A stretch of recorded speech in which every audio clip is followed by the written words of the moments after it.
This is Alcohol Freedom Finders. In this episode, you'll meet Martha, whose life as an on-call midwife kept her drinking under control. But when she retired, those guardrails evaporated. And when COVID lockdown hit, like so many other people, she found herself drinking more than she'd ever wanted to. Fed up with the cycle of frustration and shame, her journey to alcohol freedom began with an Instagram post about the science-led, compassionate approach of the This Naked Mind methodology, in which Justine and I are both certified coaches. It was the promise that her situation wasn't her fault that gave her the courage to sign up to a coaching program that would change the trajectory of her life forever. Let's jump in.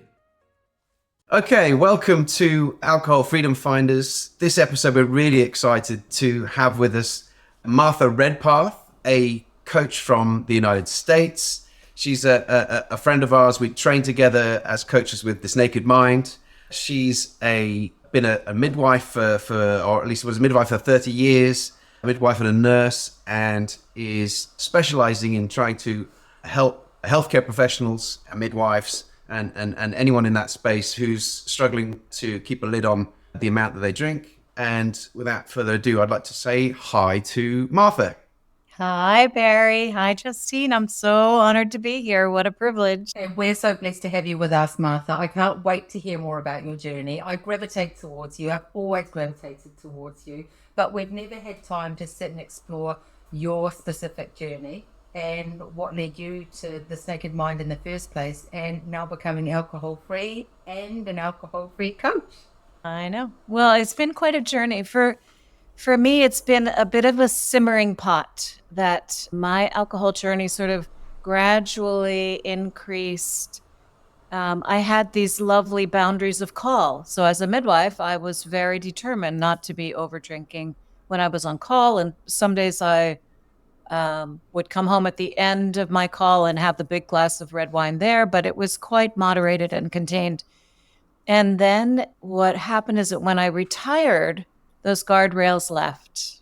And then when COVID occurred, yet another guardrail left because I wasn't driving anywhere. So I was the person who was very cautious about not over drinking in public, being the designated driver, only 2 drinks. And then I'd go home afterwards, if I wasn't on call, finish the bottle of wine.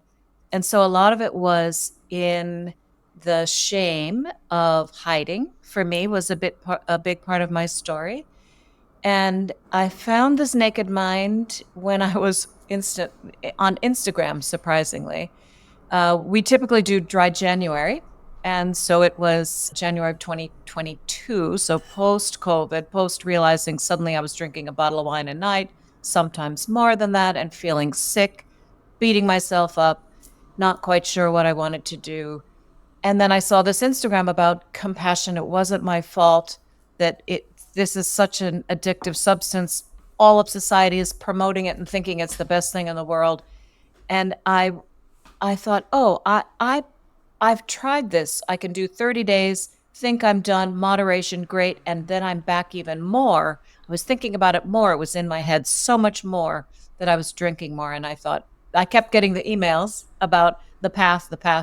And I thought, oh, for goodness sakes, Martha, push the button and try it. And that heart pounding, what does that mean that I need help? I'm so nervous about this. Just push the button and be courageous and go for it. And I just found this kindness. I found this compassion. I found this place where everyone from all over the world, all different backgrounds, all different experiences were sharing their true stories. And I could be authentic and let down my guard, not try to impress anybody, not try to keep, containers around what do people think of me? I'm the midwife in the community. Everybody knows me. What's my reputation? Didn't have to worry about any of that. And for the people that don't know, the path is maybe you could tell people what the path is. Yeah. So at that point in time, it was a 3-month coaching program in a large group of people from all over the world. And it took us through a lot of information about, first of all, stop trying to stop drinking, learn about it, become aware, very much mindfulness. And I've had a meditation practice for years, so that really hooked me in about mindfulness. And then try a period of time of not drinking, see how that was. In the meantime, learning all about the science. And for me, that evidence-based stuff was the hook. I loved the science of it. And it convinced me, okay, we'll try another month. Okay, try another month. And I just got curious about, wow, this substance is wrecking my life in many ways. What would it be if I didn't? What would it be if I went on holiday with all of my family and not drank? Couldn't imagine it before. What would it be if I went through Thanksgiving, Christmas? And so it just increased slowly, slowly, slowly. And I felt so much better health wise, emotionally, every way in the world. And so that was it. And I realized that that addictive nature of alcohol sort of slowly, slowly slipped in. And 2018 was a real cluster of difficult things for me. I retired. The last baby I caught died, not because of my anything that I did or didn't do, but still that tragic, heart-wrenching thing. One of my dear friends dropped dead. My son got shot. All these terrible things happen. Wow. And during the immediate emergency of it, again, the midwife, the nurse kicks in. Don't drink, have to be on call, have to be available for my son. But then afterwards, when nobody was watching, when there were no containers on not drinking, I just thought it was a good thing. It would help me to cope, wouldn't it? I think in at least here in the UK, in Europe, that the medical world is sort of counterintuitively quite a heavy drinking culture. I don't know if that's the same in America. Absolutely. Absolutely. It's I think culturally induced, even in medical schools and midwifery schools, any of the conferences, the bar's always really full. It's as though this is permission, this is what we deserve, where our beepers are off, so let's just get loaded and then feel terrible and laugh about it in the morning. And what a funny time we had. And it sort of set the stage in this was something I was supposed to do or encouraged to do. And so it just became this habit pattern after call. My husband, thinking he was being kind, had this huge glass of red wine ready for me. And I'd say, oh, thank you so much, thinking it was the best thing.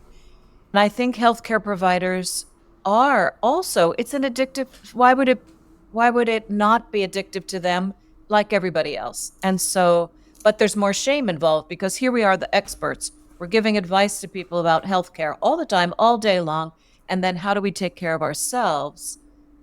And I really feel so strongly that people, the healthcare providers, need to know it's okay to tell your story and to find that support, Martha. to find that there is another way to cope. Martha, you've really just highlighted again. I was going to ask you, what do you think your biggest struggle was and how did you overcome it? But I think this concept of stigma, both professionally and personally, seems like it was a real struggle for you. Yeah, absolutely. Absolutely. And that led into that hiding part. You know, outwardly, nobody would have ever guessed that I was over drinking. People were shocked when I was said, "Oh, I'm not drinking anymore." Well, was that a problem? Like, yeah, yes, it was. So the stigma is totally there, and you know, I think that that's the part that needs to come forward. That it's not just some other people that are the alcoholics. It is everyone that can become over drinking, addicted to this substance, which is highly addictive. It's quite simple, and the science is there to support it. But we've created these others that, you know, so that it protects us in some way. We're not responsible. It feels as if for a lot of people that it needs to be really extreme before you can even call it a problem. It's I sort of think it's important for people to be able to, you know, it doesn't have to be park benches early in the morning with bottles in brown paper bags for it to be a problem. It can be, you know, once it starts detracting from your enjoyment in life and feeling some sort of compulsive thing that you can't enjoy things without it, then it's time you can get curious and start to do something about it, or at least consider it. And it doesn't need to be, an extreme scenario. Right. And what I love what you're doing is offering that it can be an option to live fully, wonderfully without alcohol. That's your mission. And I love that you're representing that from all different facets of life. And I'm so grateful that you're doing this. It's really, really cool. Were there particular things that you were scared about when you hit that button and go for it? Were there sort of things you thought, okay, what am I going to leave behind, or what is it going to mean? What if it works? What if it doesn't work? What were the things that were worrying you that you wish you'd known perhaps were going to be okay? I think the biggest thing for me is I wondered how it would impact my marriage, because we had gotten into this ritual of every evening we would have a cocktail, and it was sort of our time to debrief the day. And so I wondered, if I stop drinking, how will that impact my husband? And so I was most worried about that. And I realized that's a really common problem. And what the strategy there was that I engaged his help, number one, by saying, okay, he'd ask me, wine or seltzer? And I'd say, okay, seltzer. Can you just not even offer the wine and do the seltzer? And then when we'd go to a party, I'd say, can you just make sure my glass is full with seltzer, so that I didn't have to think about it, didn't have to. And then I also really made a point of not judging him and asking him to stop drinking. I thought, this is my deal. I've got to do it on my terms. I'm doing it for my own health, well-being, to feel better.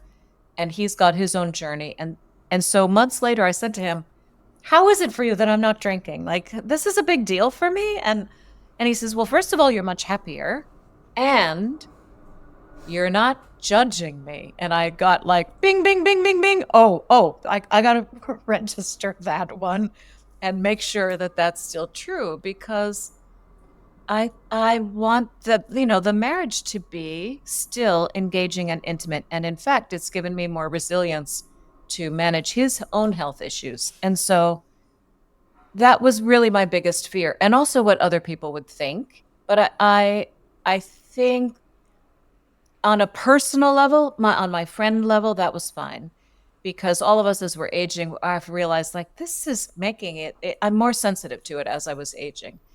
But professionally, that was a big one.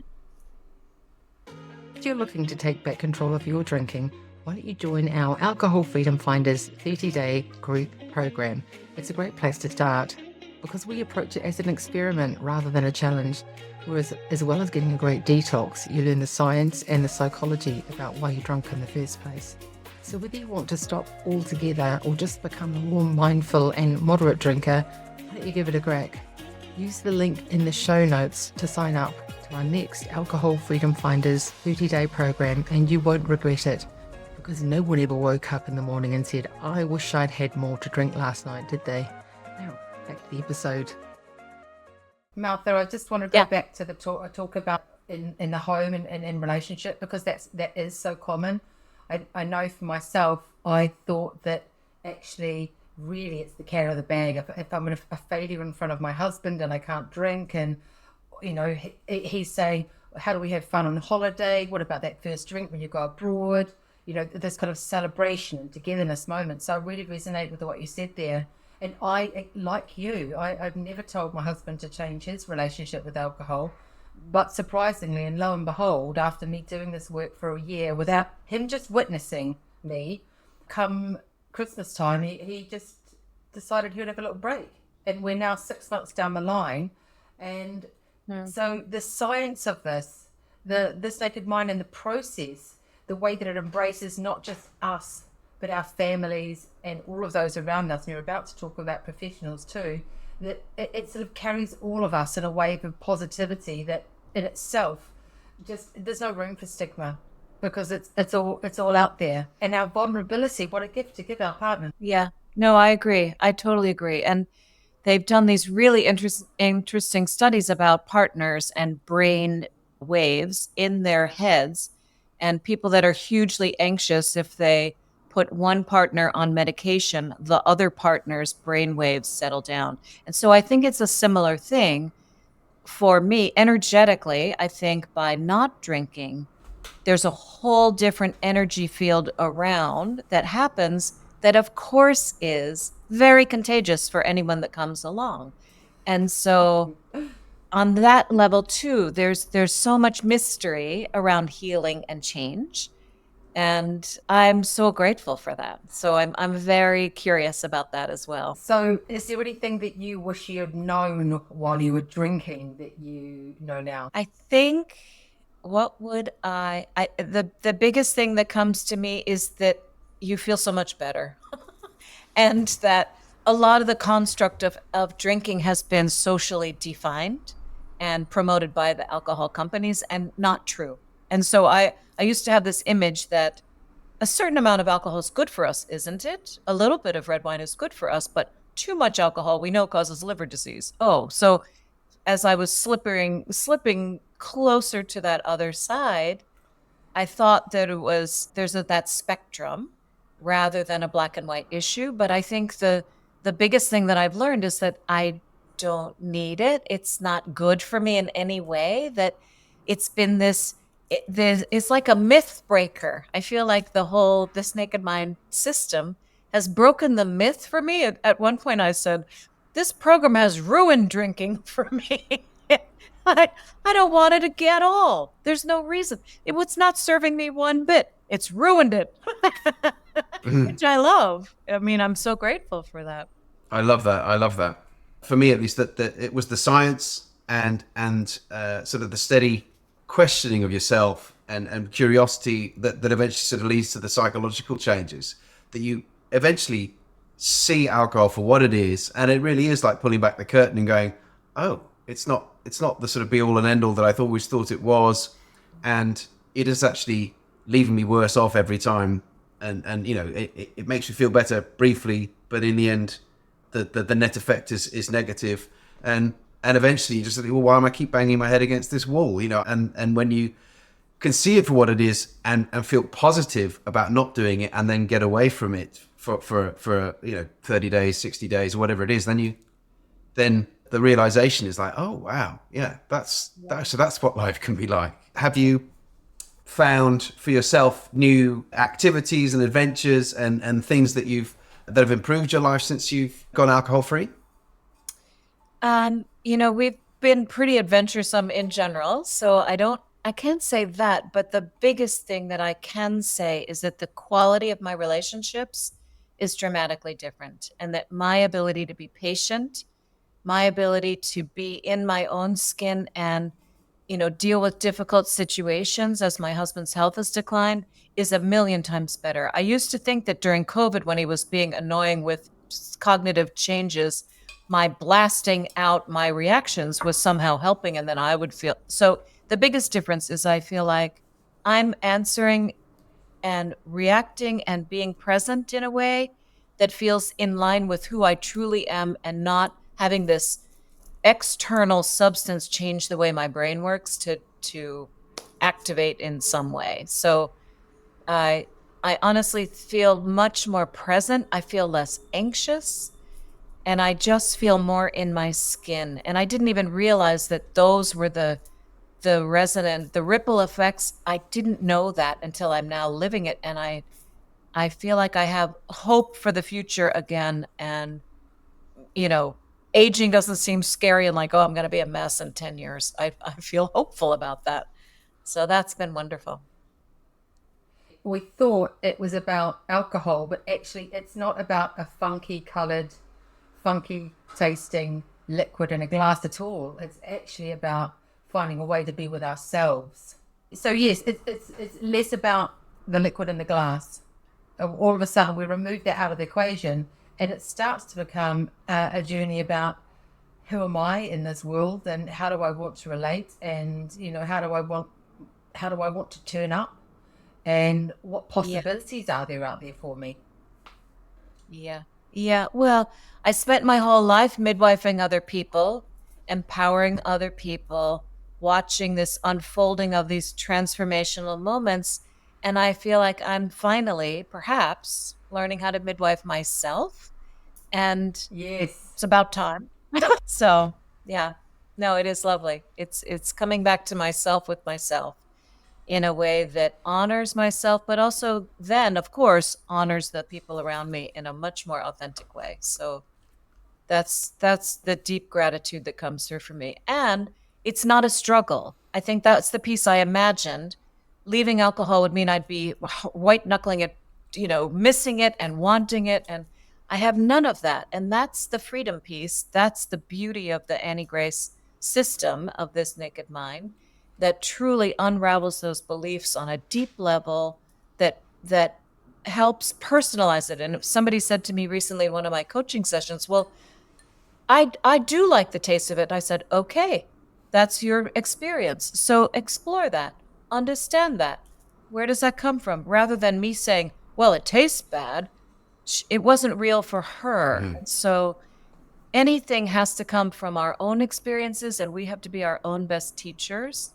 And I think that's the beauty of this system, that it does promote not somebody telling us from above what to do, what's the best thing, disempowering, surrender all your power. It's no, what's the truth inside of us that comes forward. And I just love that, because that resonates with me. That's part of that midwifery model, which is empowering from within, from that true self. And it all works, it all interconnects. I love that. What does the future hold for you in terms of your continued journey in freedom? So I'm super excited about setting up some groups for women who are in transition, in along with but apart from even the alcohol journey of that's coming in the fall for me.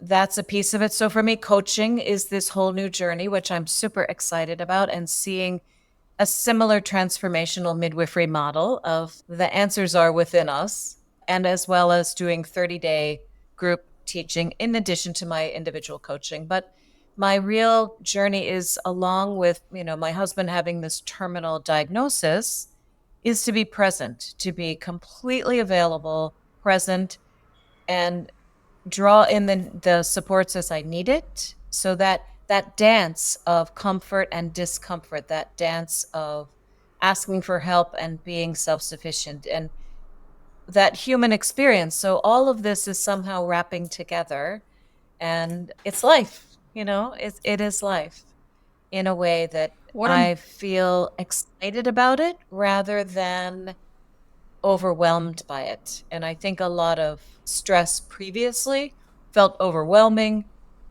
hide it in the bottle, and now I feel like it's doable. I'll find the solutions. I've got this. Amazing. I mean, can you see, like you say, that if I was hiding in the bottle, if you look at yourself, how you would have behaved or how you would have handled things, say 5 years ago, if you were in the current situation with your husband, can you see a difference between how you would have reacted then to now? And how that would have played out? Yes, absolutely. I think I was getting smaller, hiding, and not appreciating the web of support that is allowed when you're open to that. And so that clarity for me allows the being present. And otherwise I would be freaking out of to what's the future. Not to say that that's not part of it, but I can say I can hold that differently. I can say I can hold that along with the present moment. And I'm not sure, I'm pretty sure I would feel terrible every morning because I'd be over drinking every night. And then I wouldn't have the energy to go for the bike rides. I wouldn't have the energy to go for the hikes and the skis. And I wouldn't have the energy to entertain or go out. Like, no, can we just stay home and watch TV? So I think that I saw myself down this very limited path. And now I feel much more open to what life is bringing us. And actually, speaking to this unique journey that you're on with your husband now, there may be others listening that are in similar positions where they are either caregivers or looking after someone with a terminal diagnosis that haven't yet found their freedom. What would sort of be the big things what would you say to somebody who isn't quite over that line yet and knows they need to change because they want to make the most of this last special time? Have you got something to offer from the inside to those in a similar position?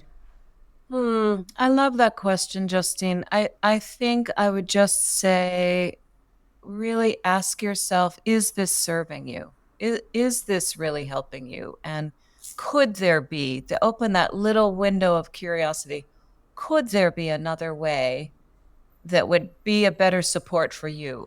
And And that's the biggest thing, I think, just that little sliver of question and turning your head towards it that would be with kindness, compassion. Oh, this I might be not right here. This alcohol substance really might not be serving me. And just that question, I think, completely changes lives. And to know they're not alone, to know that they're not the first person that's been there, and that journey will serve others at some point, I think always helps. Yeah. And I think to go back to what you said at the beginning, that the science, then if you have that curiosity and then look at the science, then you can quite quickly start to gather information that shows you that that the idea of a stress relief, the idea of escape, the idea of dealing with your anxiety, you actually you might get a brief relief, but it's actually the next morning you've made things worse, and it's a sort of snowballing effect, and once you start to see the reality of that, then it helps you gain hope that and that maybe the determination to make a change. Yeah. Yeah, absolutely. Absolutely. And that's so hopeful, in the middle of something that's hard. To feel hopeful is lovely, and something I wish for everyone to at least have a little glimmer of, that it really can be theirs. It's not, oh, somebody else's story. It can be theirs too. So yeah. Yeah, I love that so I love much. that. So, summarizing that kind of glimmer, or what would be the biggest takeaway or offering to those in 3 words going in the middle of that struggle? So for my 3 words, I chose clarity. So clarity for myself, clarity in my head in the mornings. That never gets old. Hopefulness, hopefulness in the future, hopefulness for life, for love. And I sort of combined humor and light, because I just felt with the lightness, it's like the energy has cleared. It's not so foggy every single day. There's a lightness that allows this new exploration, this new curiosity, this new, I wonder what's next, a kind of idea. And oh my I love gosh, that. at 66, that's a beautiful thing to be holding. So yeah, Glimmers of wonderment, Martha. Glimmers of wonderment. indeed. Absolutely. Yeah, that's amazing. Yeah. Every day to look for those little glimmers, because they're there. Sometimes we just don't have eyes for them. And so that's been that mindset shift for me, to allow those moments to come forward. Even in the thick of everything that might be hard, there are always these little magic moments that are just a gift, that fill my heart, that I think, okay, I got this, and can appreciate those appreciations. There's a sticker up for the before the party was appreciation, gratitude, and joy. And my son, that was his toast. He said, if you look around this house, there are all these stickers. Appreciation, gratitude, and joy. And that's what this event is about. We just had a big party, 40th anniversary, and my husband turning 70. And that was the piece that he took from it. And I love that. That ripple effect, another ripple effect. Love it. Yeah, and I think it's a ripple effect, and I think in practical terms, when you're not drinking, you do gain a lot of time, because you're not hungover, or you're not worrying and thinking about when's your next drink coming from, and it leaves you that room which allows you to be more present and be more authentic, and then that can lead, if you allow it, to be more grateful and more aware, and that gratitude and presence is so valuable. And it feels, when you try to explain it to someone who's not on the same wavelength perhaps yet, they can sort of think, oh, that sounds a bit weird, or a bit sort of, self, I don't know, a bit a bit wrapped up in yourself, and a bit sort of, ooh, isn't life wonderful? But in the end, it's how you feel inside is all you have, and that it's so important. And if you do take the time and notice what's going on around you, and notice how wonderful things can be, it can fill you up so quickly. Yeah. Yeah. Yeah. It does. It does. And to think that I used to think alcohol was the thing that would help. And I now have learned there's nothing about it that helps me. And that's lovely to know. Awesome. And Yeah. that's probably a great place for us to wrap up. But before we do, we need to find how others that may be on a similar journey as you, Martha, or would resonate with you as a coach, how they're going to find you. So my website is providerspacecoaching.com, www.providerspacecoaching.com, all spelled out. And on Instagram, it's just Provider Space. So I'm there and so happy to be supporting others in this journey. It's quite a privilege to meet all these amazing. Thank you. Thanks for being with That's us, Brilliant, Martha. Martha. You're going to help so many people. Yeah, thanks. And you too. Thank you for doing this.